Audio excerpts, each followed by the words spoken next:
Here's a segment from a recent Gun Talk Radio episode. You can listen to all the Gun Talk Radio podcasts however you tune in, or check out guntalk.com for more. What everybody wants to talk about, what everybody has been talking about, is what happened in Kenosha, Wisconsin, with 17-year-old Kyle Rittenhouse. We all know the story. We all know parts of the story. We don't know all the parts of the story. But people have been talking about this all over the country. The synopsis, the short version, 17-year-old Kyle Rittenhouse goes to Kenosha, Wisconsin on the third night of the riots from the domestic terrorist. There's no other way to describe what's going on. It is domestic terrorism, where people look for an opportunity to go burn, commit arson, to loot, to commit grand theft, to hurt people. You have people who are predisposed to extreme violence, and they look for these opportunities. Now, the question that we haven't answered yet, and I'm hoping that some law enforcement folks will get into this, is who's financing this? We know that they're busing people in. Who's paying for that? Are they flying people in? Are they putting people up in hotels? I think possibly so. But we do know that buses are being used to bring people into the protests/riots. Where's that money coming from? Part of the bigger picture that nobody seems to be talking about much because they're so focused on the immediate action. And of course, that's what we got to talk about. Kyle Rittenhouse, I mean, you know the story. You've seen the videos. And this may be the most videoed, the most documented triple shooting that we've ever seen. 17-year-old Rittenhouse shoots 3 people with his AR-15 rifle. 2 of them he shoots dead, DRT, dead right there. The other one, you've seen the video, you've seen the pictures, gets shot in the bicep, blows it up. So what's your take on that? People are all over the place on this.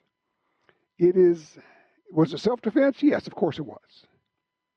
But it's so much more than that.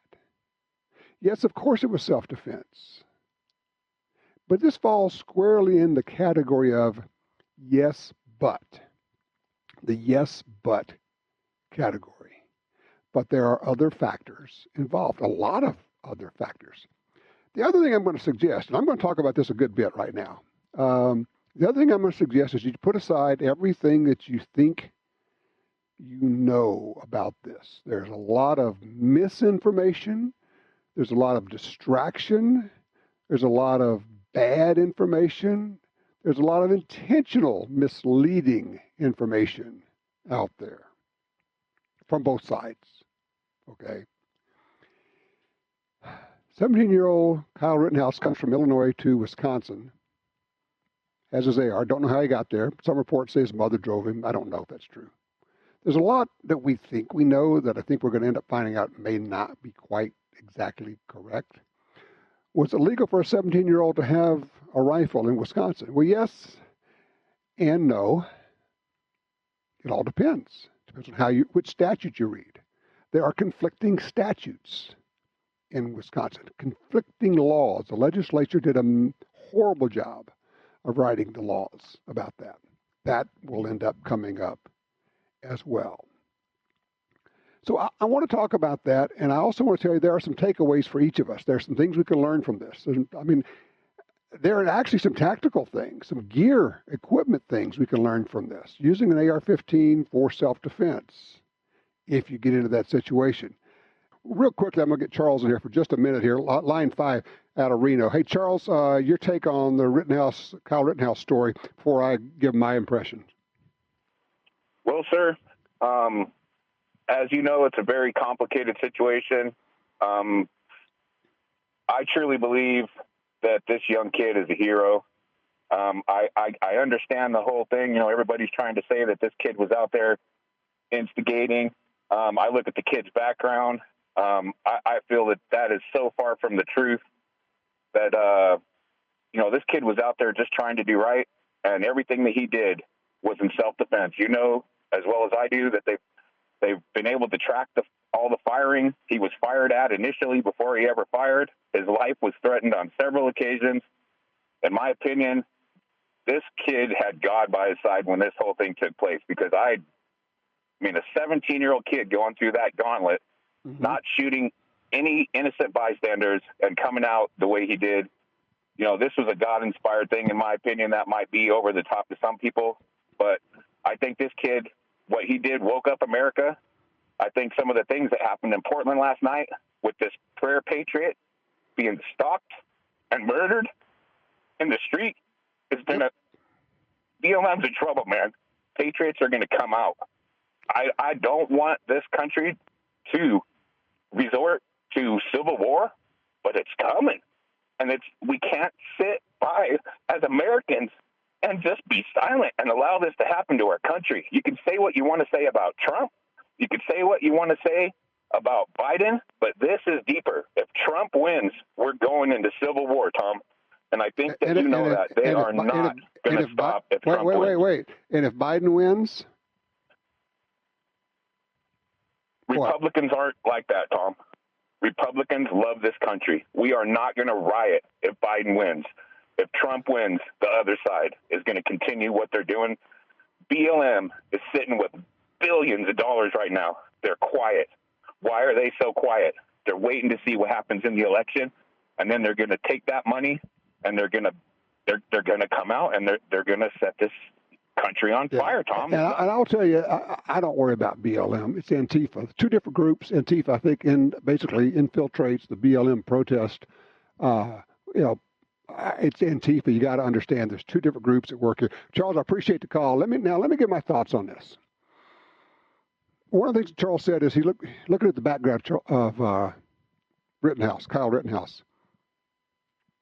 The guy has basically grown up in a cop world. I believe his father is a police officer. Part of the auxiliary unit for cops, trained, had medical training. He wants to be a good guy. He shows up at this thing because he thinks he can help protect some of these buildings, these businesses that are being burned. Businesses that have nothing to do with the whole thing. People are looking for an outlet for extreme violence. If you look at the three people who Kyle Rittenhouse shot, all of them have criminal records. The first one description I read, which I thought it was actually pretty accurate in revealing, is he is prison hardened. He was there to commit violence on someone. Charles mentioned, he said that Rittenhouse was fired at. I don't know that that's true. I do know, we're pretty sure at this point that a shot was fired before Rittenhouse shot. We'll throw this thought out. And if you haven't had a chance to read it, I linked to it on Twitter, where you should be following me. I am at Gun Talk on Twitter. So I just put all the information there. It's where I can put the links. It's easy. But if you find the article on ar15.com, it's long, very detailed. It appears that there were two agitators in the crowd, and one of them simply stuck a handgun up in the air and fired up in the air. I think probably just to kick off the fireworks, just to get people all riled up and make things happen. Probably, in my view, paid agitators, a man and a woman, two people. Rittenhouse gets chased. No, they did not throw a Molotov cocktail at him, but they threw something at him, probably a brick in a bag, a plastic bag, which is weird.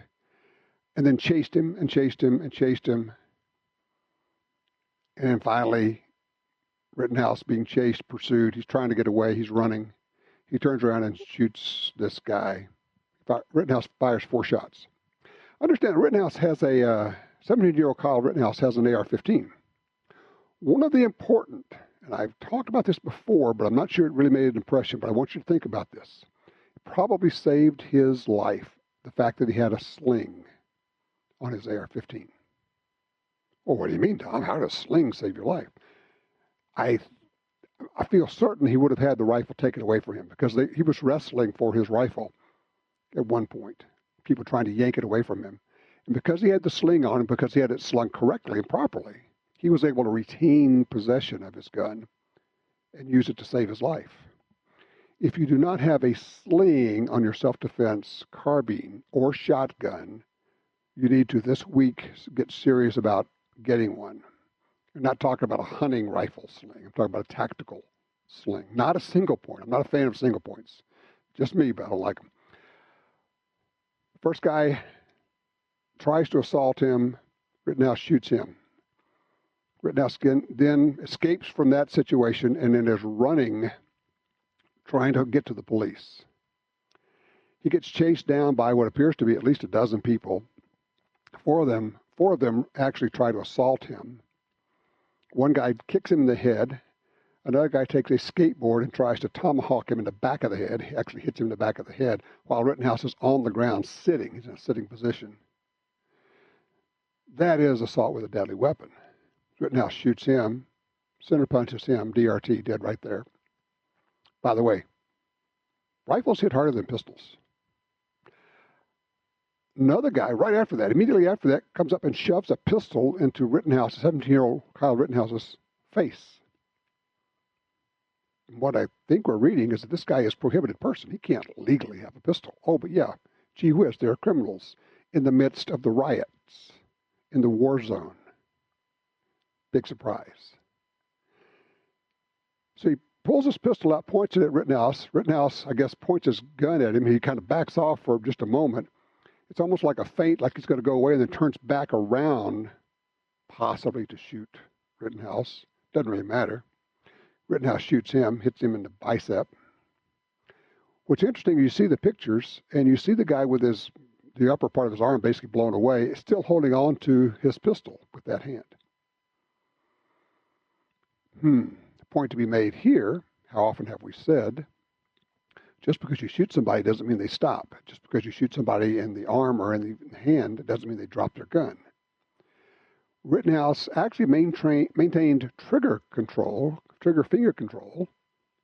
You see in a lot of the still shots, the screen grabs.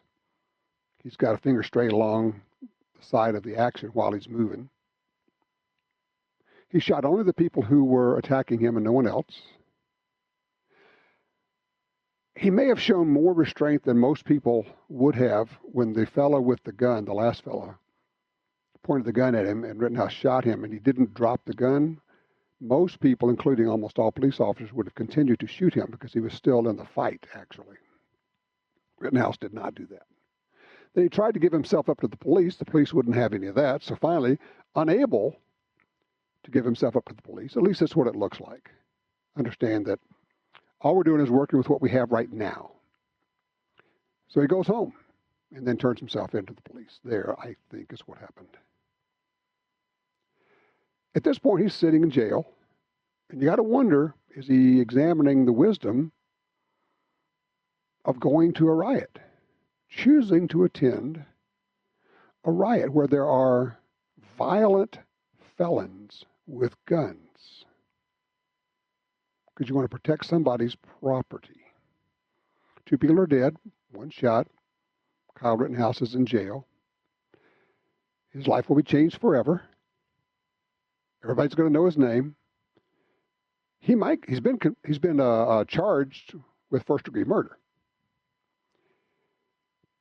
Probably that won't hold up. I'm hopeful. I personally hope that he doesn't accept a plea bargain, that he gets an exceptionally good attorney. GoFundMe shut down the fundraising effort to try to get him money for defense. I think he will be able to get good representation.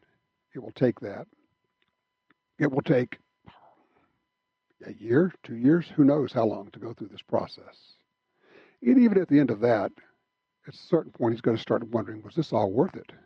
Okay? Lessons to be learned. Well, if invited to a gunfight, you might want to decline. And when you insert yourself into a war zone, warlike things can happen. he was exceptionally lucky that nobody killed him because they were trying to.